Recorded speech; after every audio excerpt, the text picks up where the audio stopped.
భావి భారత యువత దేశభక్తిని పెంపొందించుకోవాలే కానీ చెడు వ్యసనాలపై డ్రగ్స్ వంటి మాదక ద్రవ్యాలు బారిన పడి జీవితాలను చిత్తు చేసుకోవద్దంటూ తిరుపతి జిల్లా కలెక్టర్ వెంకటేశ్వర్ ఎస్పీ సుబ్బరాయుడు యువతకు పిలుపునిచ్చారు.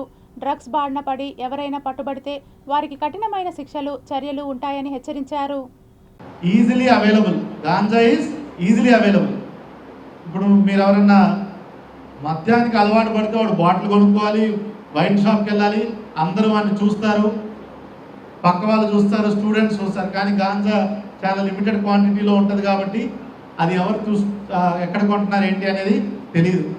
తర్వాత తాగితే అందరికీ తెలుస్తుంది, ఇంట్లో వాళ్ళకి తెలుస్తుంది, చుట్టుపక్కల వాళ్ళందరికీ తెలుస్తుంది. కానీ ఇది ఎక్కడో ఫ్రెండ్స్తో కూర్చొని మిగతా కొలీగ్స్తో కూర్చొని గాంజా తీసుకోవడం ఎవరికి తెలియకపోవచ్చు. తర్వాత నెక్స్ట్ డే కూడా మళ్ళీ మామూలుగానే ఉంటారు.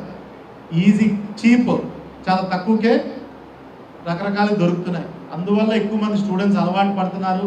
కానీ చెప్తున్నాను, మీ జీవితమే కాదు, మీ కుటుంబం, మీ ఫ్రెండ్స్ అందరి జీవితాలు కూడా ఈ గాంజా అనేది వల్ల మీరు నాశనం అయిపోతారు.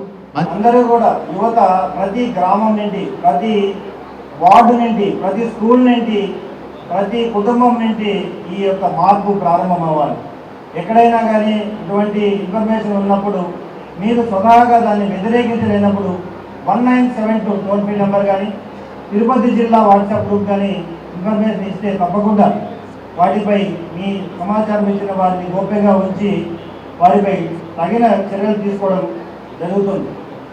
చాలా కార్యక్రమాలు ఇప్పటివరకు ఏర్పాటు చేయడం జరిగింది.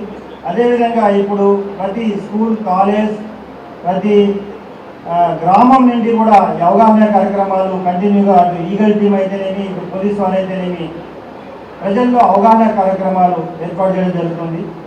మీ అందరూ కేవలం పోలీసు వారు కేవలం చాలా తక్కువ మెంబర్స్ ఉంటారు, వారు మాత్రమే అవగాహన కల్పిస్తే ఏదైనా కానీ విజయవంతం అవ్వదు.